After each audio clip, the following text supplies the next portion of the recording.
Hoje no Formiga na Tela, um dos filmes mais icônicos da história do cinema. Laranja Mecânica. Esse dedinho aqui, ó.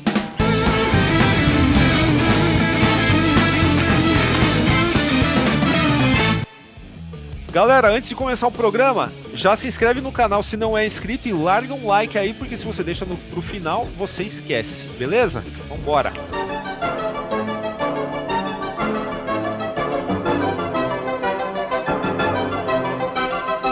Bom, Laranja Mecânica talvez seja o filme, assim, quando você fala em Kubrick, para muitas pessoas é o filme que vem assim automaticamente à cabeça, né?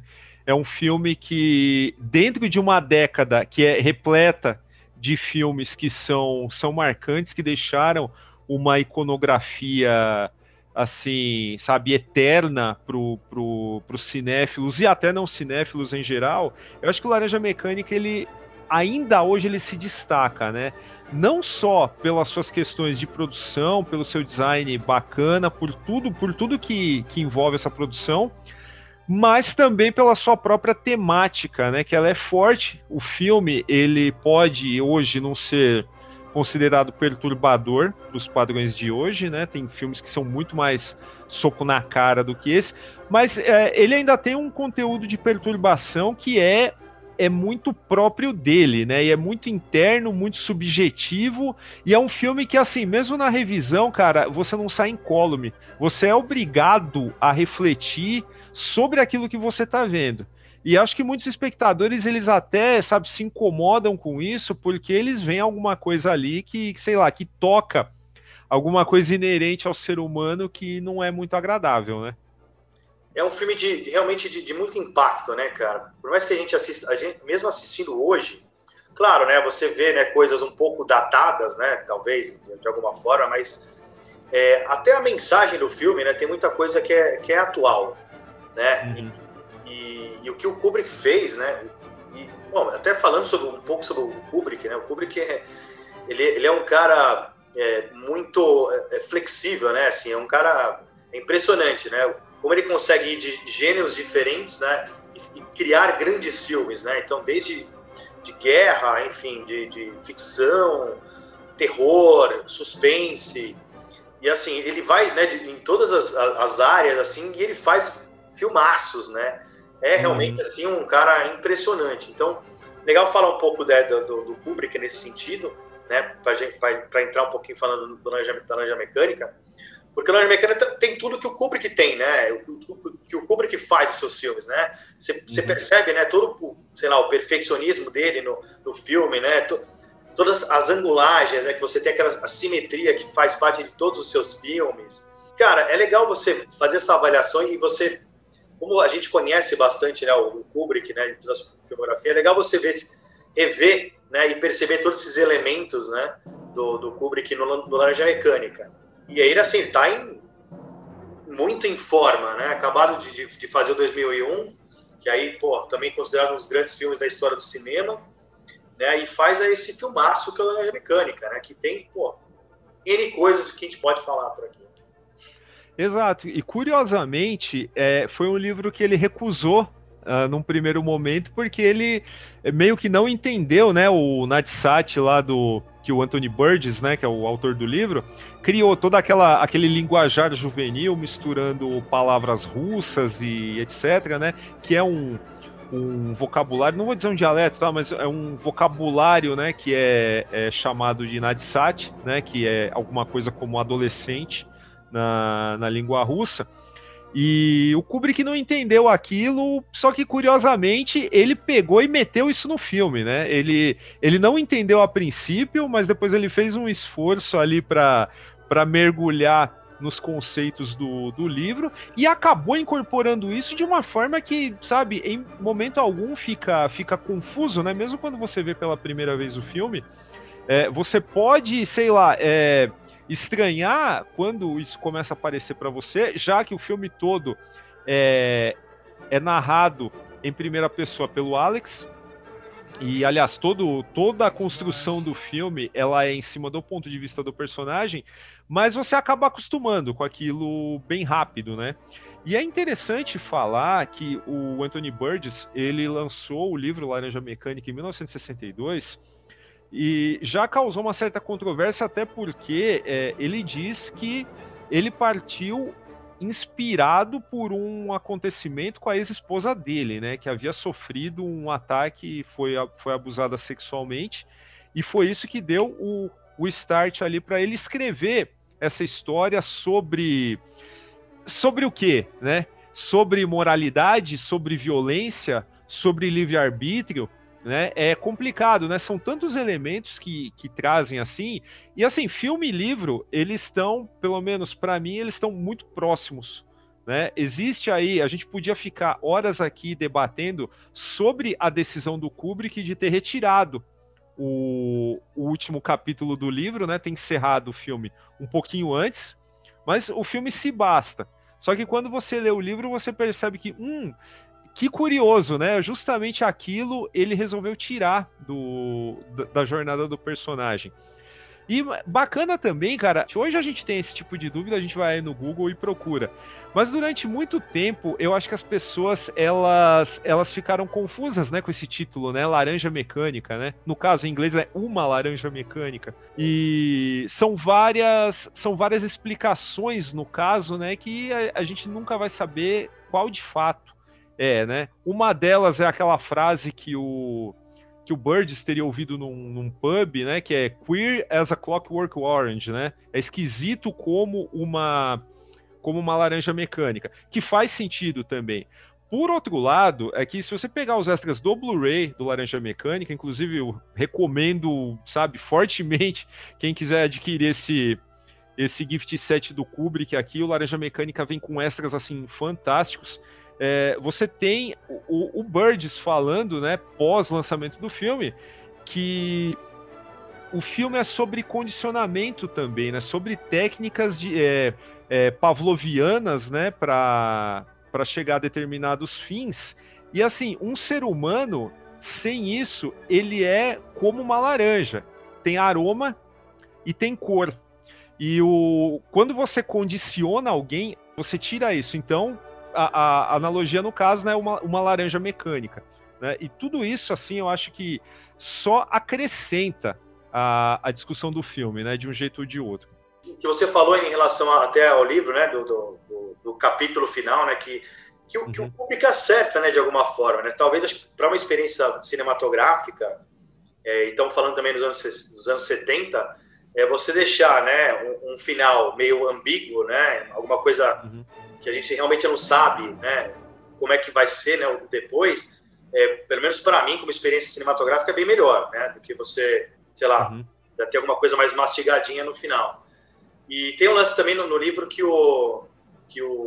a gangue, na verdade, né, eles são mais jovens, né, são mais adolescentes, né, de 15, 16 anos, né, faz uma diferença nesse sentido. O Warriors também é assim, né, o livro é curioso, né, o livro do Warriors também ele trabalha muito essa parte dos jovens, né, dos delinquentes, mas bem jovens mesmo, adolescentes, né, o que o filme acaba sendo diferente e traz uma estética diferente. Talvez o Kubrick também fez da mesma forma, né, porque o filme, esteticamente, ele é espetacular, né, então se a gente fala do conceito, né, dele, né, de trabalhar o livre-arbítrio, enfim, né, todas essas discussões, mas esteticamente, né, o que o Kubrick faz com o filme, mais que ele seja um filme futurista, né, ou então um cenário distópico, é muito interessante, né, porque, claro, né, provavelmente na época ele chocou bastante, né, pela violência, mas se a gente né, vai um pouco mais profundo, né, no próprio filme, você vê que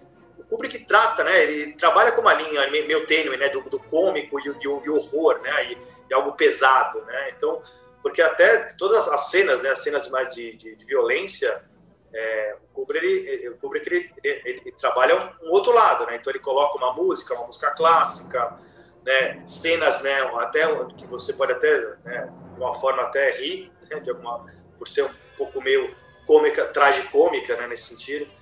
E, cara, então, assim, são N coisas, assim, que o Kubrick coloca no filme, emprega no filme, né, e transpõe aí do livro para o filme, que são extremamente acertadas, né, assim. fazem o filme ser o que ele é hoje, né? Interessante você ter comentado essa questão dos personagens um pouquinho mais velhos, né? Tudo depende muito do olhar, né, do espectador também, que se lê o livro e conhece um pouco de cinema, sabe, reflete um pouco sobre a produção cinematográfica de todas as épocas. Ele entende também que é extremamente problemático você empregar um elenco de adolescentes reais para fazer esse tipo de coisa, né? O Warriors a mesma coisa, sabe? O Selvagem da Motocicleta é também um puta filmaço do Coppola também. Quando você pega o livro, os personagens eles têm 14, 16 anos, entendeu? E isso quase nunca é possível fazer num filme. Eu acredito que acho que a única vez que o cinema não poupou o espectador, sabe, foi ali na lata, foi, tem que ser uma criança e vai ser uma criança, foi Lua de Papel, do Bodanovich, que é um puta de um filmaço também, né? Acho interessante a gente fazer essa colocação aqui. Mas mesmo assim, cara, o Alex, né, do Malcolm McDowell, ele é um cara assim que convence, assim, como saindo da adolescência, né? Você sente a juventude do cara e isso de alguma forma te choca também no filme, né? O que é interessante falar que o que garantiu a escalação do Malcolm McDowell como Alex DeLarge foi o If, né, do Lindsay Anderson, que é um filme legal pra cacete também, né, como... É difícil a gente falar dessa transição da década de 60 para 70 e encontrar filmes ruins, né, cara? A gente tem uma coleção aí de grandes obras, o If é um deles, é ótimo, assim, você fazer uma sessão dele de Laranja Mecânica ou vice-versa, para ver ali o nascimento. Cara, depois do Laranja Mecânica, a carreira do Malcolm McDowell, basicamente, ela se cristalizou ali, né? Eu acho que o cara, sabe, nunca. Ele conseguiu sair desse papel. Ele não ficou marcado de alguma forma, como muitos outros que a gente fala, mas ele nunca fez algo tão contundente quanto, né? Eu acho que até é difícil pensar em alguma atuação do cara que tenha sido tão incisiva quanto essa. E é legal pensar, cara, falando em termos de escalação de elenco também, que é óbvio, né? Era um livro polêmico, um livro que estava circulando para ser filmado em algum momento, né? Claro que o Kubrick não foi a primeira opção, né? Isso aí acabou passando até pelas mãos do John Schlesinger, né? Que tinha acabado de fazer o Perdidos na Noite. E seria uma escolha interessante, né? Sairia um filme completamente diferente, a gente sabe, né?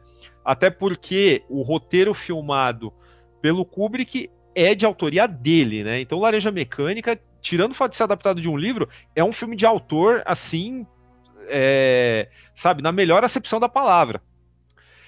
Com o Schlesinger, cara, também circulou a ideia de que o Mick Jagger seria o Alex e os Drug seriam o resto dos Rolling Stones, né? O que seria um negócio assim. Sabe, essa é uma curiosidade que ia ficar pro mundo. Não ia ser um filme bom, vamos falar a real, né? E junto com o Schlesinger, né, a gente tinha outros caras que vinham fazendo barulho com obras polêmicas naquele momento, como o próprio Ken Russell, né? É o momento do cinema, né? Você tinha o Ken Russell, você tinha até o próprio Peckinpah deve ter sido, sabe, considerado em algum momento, sabe? E aí, fala. Não, e aí a gente teria um filme realmente violento, mas realista até, né? Porque se fosse o Peckinpah comparando com o Kubrick, né? Que fez um filme mais meio até subjetivo, né? Em várias coisas. Sim, é exatamente essa questão. O contraste, o uso da trilha sonora também é repleta de peças clássicas, cara. Em 2003 eu tive a oportunidade de assistir uma palestra do Ian Harlan, né? Que foi produtor do Kubrick e tal. Acho que ele é cunhado do Kubrick, ou foi cunhado do Kubrick, não sei. E uma das coisas que ele falava é que, assim, a música clássica ela serviu muito bem, ela encaixava muito bem nos filmes do Kubrick, né? Mas isso também era uma mão na roda para baratear a produção, né? Tanto 2001 quanto Laranja Mecânica, eles foram filmes assim que tiveram seus custos assim mais enxutos, justamente por isso, porque eram peças de domínio público. E o Laranja Mecânica é um filme surpreendentemente barato até para os padrões da época, né? Sendo que você está fazendo um filme que não é contemporâneo, é um mundo, é uma sociedade completamente inventada. E ele foge das armadilhas, né, que qualquer outro cineasta poderia ter caído, que era criar, sabe, cenários suntuosos, criar algum set que realmente trouxesse alguma tecnologia futurista, e a gente sabe que toda a representação de futuro dessas décadas no cinema, elas hoje acabaram super datadas, né, tirando uma ou outra. No caso do Laranja Mecânica, além do uso de música clássica ajudar a gastar menos grana, tem a questão que a grande maioria do filme é feita em locação, né? O começo da década de 70, ele tinha, na Inglaterra, ele tinha um monte de lugares que você poderia, sei lá, fechar e sabe, falar, pô, esse prédio parece alguma coisa vanguardista. E permanece até hoje, assim como quando mostra o Alex entrando no apartamento, no prédio, né, onde ele mora, você vê aquele monte de sujeira tal. Se eu não me engano, aquilo tudo é real também. Eles acharam lugares que eram realmente castigados para compor esse tipo de sociedade distópica, né? Não, legal você ter falado isso. E até é interessante, né, você pensar, né, por ser um filme, né, futurista, né, e você usar, né, de alguma forma o Kubrick não ter gastado tanto nesse sentido, né, para criar coisas absurdas, né, bem de ficção científica em si, e ele faz diferente em relação a isso, e o que torna o filme até dá uma sensação de futuro, mas é uma sensação de futuro com presente da época, né? Então, porque você pega, pô, sei lá, não que o filme seja datado, né? O filme envelheceu bem, inclusive. Uhum. Mas você pega, você tem esses cenários, né, onde você, sei lá, você tem aí, né, os personagens, enfim, o cabelo, né, dos personagens são cabelos dos anos 70, né, também. Então, assim, ele traz todo esse lado e não gastou com muita coisa, e você tem esse lado meio futurista, mas que não deixa de você perceber que o filme é dessa época, é dos anos 70, é do comecinho dos anos 70, né, até pelo figurino, enfim, né, que dá para você remeter em relação... E é interessante você até a gente falar, né, dessa parte de figurino, né, da própria, né, os cenários, né, do Kubrick, né, tem muita cor, né, cara, muita cor, e ao mesmo tempo que as vestimentas, né, do grupo principal é branca, né? Sim. Totalmente branca, e assim, e você vê muita cor, né? Então, assim, o apuro visual também do filme, por mais que não tenha, né, talvez um grande orçamento, ele usa muito bem, né, cara? Você traz umas coisas super legais, assim, um colorido diferente, né, pro cenário, cara, que é fantástico mesmo. E esse branco, no meio dessa cor toda, ele acaba saltando aos olhos, né? Destaca ainda mais. Além do que, faz um diálogo fantástico com o lance do leite, né? O leite que a gente sabe, né, que é um simbolismo para vários tipos de vilania, né, que a gente já viu na ficção, né? Tem toda essa iconografia do leite, né, que hoje é bem perceptível. E é bacana ver que, assim, muito daquilo que marcou no filme, né, que a gente lembra até hoje, a gente está aqui comentando, ele é fruto, assim, de contribuições, de improvisos, assim, de todo mundo, né? Os extras do Blu-ray, eles falam que o Kubrick chegou a dar uma cópia do roteiro até mesmo pro porteiro lá dos sets lá do estúdio, entendeu? Porque ele falou, cara, eu não descarto boas ideias de ninguém. O cílio postiço, por exemplo, não estava comprado para aquilo. Eles acabaram tendo a ideia na hora porque tinha um jogado lá nas coisas da figurinista ou da maquiadora, se eu não me engano. E a roupa branca também, ela vem, né, do fato do Malcolm McDowell gostar de cricket, né? Porque é uma roupa de cricket que ele pegou e colocou o protetor genital para fora. O que também a gente pode, sabe, encontrar vários significados aí, né? Até nessa questão, bom, primeiro que essas roupas já parecem uma cerola, né? E aí você pensa assim, caramba, mas o que isso diz, né? O cara tá, sei lá, tá virando as coisas do avesso, ele tá andando com uma roupa de baixo, ao mesmo tempo que ele tá com um negócio que é meio que um tapa-sexo ali, e o cílio postiço também não, sabe, será que não diz alguma coisa sobre a sexualidade ambígua do Alex, que a gente sabe que é ambígua, a gente o vê como um heterossexual, até pelas coisas que ele apronta, mas assim, os crimes dele são só em grupo. Ele não é um criminoso quando ele tá sozinho. Isso é interessantíssimo, né? Me lembra de uma lei que tinha alguns estados norte-americanos que com 16 anos o rapaz ele pode tirar, ou a moça podem tirar sua carta de motorista. Mas eles podem dirigir o carro, mas eles não podem andar com outros adolescentes no carro, né? Isso é super interessante, né? Você pensar nessa propensão de fazer merda quando você tem um grupo de jovens, né? E assim, a questão do cílio postiço que eu tava falando dessa ambiguidade sexual, cara, ela é muito sutil no filme, até porque o orientador do Alex é um cara que a gente vê que se aproveita sexualmente dele. E ele tá muito ok com isso, né? Desde que o cara, sei lá, continue passando um pano pra ele, né? E então isso cara, é super bacana. Fora mil outras coisas que a gente encontra, as próprias roupas da outra gangue que eles brigam logo no começo do filme, que tem um lance meio, tem cap de nazista, tem coisa de exército, e tal. Porra, são coisas que assim, isoladas elas já dão um pano do cacete. Se você pega o conjunto, cara, fica tudo melhor ainda, né? Você pira muito mais nesse conteúdo. O próprio trabalho do Kubrick, né, de filmagem, né, que é sensacional, né? Tanto é que todas essas cenas, né, os contrastes, né, que ele faz, né? Então, com a música clássica, uma cena mais pesada, a cena, né, que você tem uma abertura, né, que é num teatro, né? Então, você tem uma abertura de cena super bonita e aí ele já bate entrando, né, quando desce, né, a câmera para mostrar o estupro acontecendo. Então, e os enquadramentos, né, também, né, até o próprio as cenas, né, de estupro, né, que não parecem realistas, né, para nós, parecem até às vezes uma brincadeira que está acontecendo, né, e você sente isso também de uma forma não tão realista.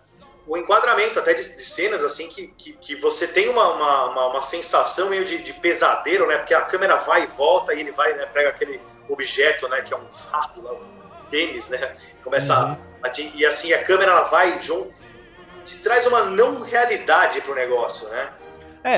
Nesse caso, a mulher lá dos gatos que morre, né, é um estupro simbólico, né, porque ela morre por um falo gigante.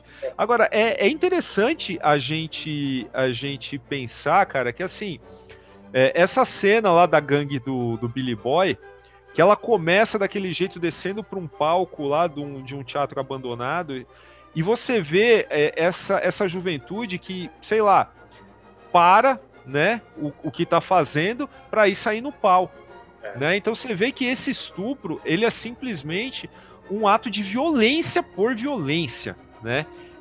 Tanto que na hora que aparecem os caras para sair no pau, eles largam a mulher e vão sair no pau, né? O que é, sabe, diz muito sobre o geral aí da mensagem do filme. E essa estilização, tanto na violência em geral, quanto na violência sexual também, ela, até juntando aí com essa questão desse primeiro estupro no filme, aparecer num palco de um teatro abandonado, eu não sei até que ponto isso é consciente, mas parece que o cara tá falando, gente, isso aqui é uma encenação, né? É um teatro de burlesco bizarro para vocês refletirem, né? É até uma forma do realizador dizer que ele não tá fetichizando, sabe? Não tá fazendo apologia de nada, né? O que é, sabe, quase sempre é mal entendido pela maioria do público, né? Não por acaso o Kubrick, depois de 2 anos, ele pede para que esse filme seja retirado do mercado britânico por causa das ameaças que ele vinha sofrendo e tal. Bom, falam que tem isso, né? Que ele chegou a ser ameaçado, outros falam que a polícia deu um toque para ele e falou assim, ó, você tem um filme que meio que dá um exemplo pra galera seguir, bem ou mal. E o Kubrick, ele morava numa propriedade afastada, né? Como é o do casal que é atacado no filme. Então aí o que acontece? Ele resolveu tirar o filme do mercado da Inglaterra. Que por sinal, né? Isso também é meio que um fato inusitado. Ele passou pela censura britânica, sabe, sem nenhum corte. Né? Ele ganhou uma classificação imprópria para menores, mas ele não teve nenhuma parte retirada por uma das censuras que é conhecida pela sua rigidez, né, que é a inglesa. É curioso, né, o Kubrick ele mesmo ter tirado, né, da exibição, e no Brasil também, né, porque se eu não me engano no Brasil a gente vivia a época da ditadura, né. No Brasil ele tem uma história estranha porque ele chegou a ser liberado durante a ditadura, só que assim, as cópias que circularam nos cinemas, elas viraram motivo de piada, porque era uma cópia com umas bolinhas que cobriam os seios e a genitália dos atores. Então, cada vez a pessoa andava, a bolinha ia junto e tal, tem tudo isso, sabe? Então acabou... Assim, eu acho que o filme ele só pôde ser conferido na íntegra quando saiu em VHS, já quase no final dos anos 80. Que até então só tinha a cópia das bolinhas, né? Que deve, sei lá, se ainda existe algum rolo, deve estar na mão de algum colecionador, né? Não sei. A narração, né, é um negócio tão difícil de você fazer bem num filme, né? E nesse filme ela é feita muito bem, ela casa muito bem, né? Então, porque até, né, claro, é o Alex, né, que é o narrador, mas você vê a entonação dele, você vê as próprias falas, né? Elas são recheadas assim de sarcasmo, de ironia, que casa super bem, né? Então, assim, não atrapalha a experiência, né? Quando a gente vê filmes de narrador que, né, que acaba, né, falando tudo pro filme, você não deixa você nem pensar nada, né, sobre o filme. Então, acho que esse é um ponto legal que o Kubrick usa bem. E você falou do Malcolm McDowell também, né, cara? É assim, você falou que ele não ficou marcado por esse... Ele não é um ator de um personagem só, mas é curioso que ele é quase isso, né, cara? Tá bem próximo, né? Ele tá tão bem no filme, cara, mas talvez acho que não teria uma pessoa melhor para fazer o que ele fez, né? É impressionante a atuação dele. Você falou da narração, cara, é interessante porque, assim, o fato da gente seguir um filme que é pelo ponto de vista de um pervertido, de um cara que é um degenerado moral na mais tenra idade, né? E ainda assim, a forma como ele fala te leva meio que sei lá, a comprar essa jornada de um jeito que você não fica incomodado enquanto vê o filme e fala, caramba, pô, eu tô torcendo, sei lá, às vezes tô me compadecendo por um cara como esse, né? Mas é justamente essa a grande sacada do filme, porque ele é tão envolvente, ele é carismático, ele é claramente mais inteligente que todos os outros personagens do filme.